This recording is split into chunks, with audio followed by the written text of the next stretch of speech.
के पूर्व राष्ट्रपति डोनाल्ड ट्रंप और यूक्रेनी राष्ट्रपति व्लादिमीर जेलेंस्की के बीच तीखी बयानबाजी ने यूक्रेन रूस युद्ध को लेकर कूटनीति के मोर्चे पर हलचल बढ़ा दी है। क्रीमिया को लेकर ट्रंप के दावे और जेलेंस्की की सख्त प्रतिक्रिया ने शांति प्रक्रिया को और जटिल बना दिया है।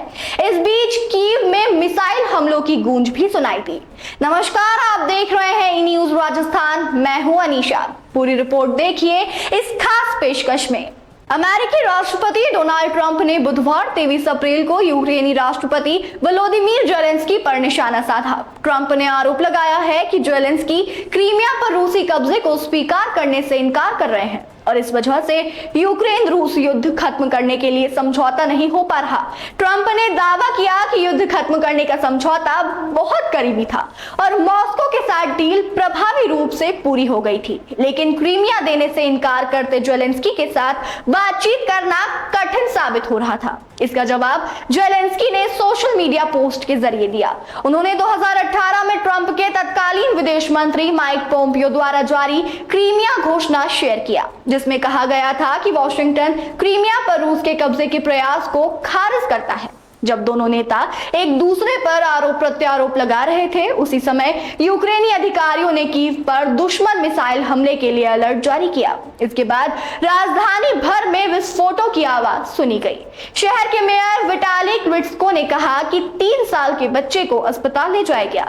बाद में बताया गया कि कम से कम 21 लोग घायल हुए हैं। राष्ट्रपति ट्रंप ने कहा, संघर्ष को समाप्त करने के लिए यूक्रेनी राष्ट्रपति द्वारा अमेरिकी शर्तों को स्वीकार करने से इनकार करना हत्या क्षेत्र यानी किलिंग फील्ड को लंबा खींचने के अलावा कुछ नहीं करेगा। उन्होंने रिपोर्टर से कहा कि मुझे लगता है कि हमने रूस के साथ एक समझौता किया है, हमें जेलेंस्की के साथ एक समझौता करना होगा। मैंने सोचा कि जेलेंस्की से डील आसान हो सकता है। अब तक यह कठिन रहा है, लेकिन जेलेंस्की ने इसे यूक्रेन के संविधान का उल्लंघन बताते हुए खारिज कर दिया। इसके बाद ट्रंप ने नाराजगी जताई, जिसमें उन्होंने जेलेंस्की पर भड़काऊ होने और रूस के साथ शांति वार्ता के लिए बहुत हानिकारक रुख अपनाने का आरोप लगाया। ट्रंप ने अपने सोशल मीडिया प्लेटफॉर्म पर लिखा कि जेलेंस्की शांति पा सकते हैं या वह पूरे देश को खोने से पहले अगले 3 साल तक लड़ सकते हैं। क्रीमिया पर यह संघर्ष 1 दशक से भी अधिक समय से चला आ रहा है। 2014 में यूक्रेन में रूस समर्थक राष्ट्रपति को कुर्सी से हटा दिया गया था। इसके बाद रूस ने क्रीमिया पर कब्जा कर लिया और पूर्वी यूक्रेन में खूनी लड़ाई में उग्रवादियों का समर्थन किया।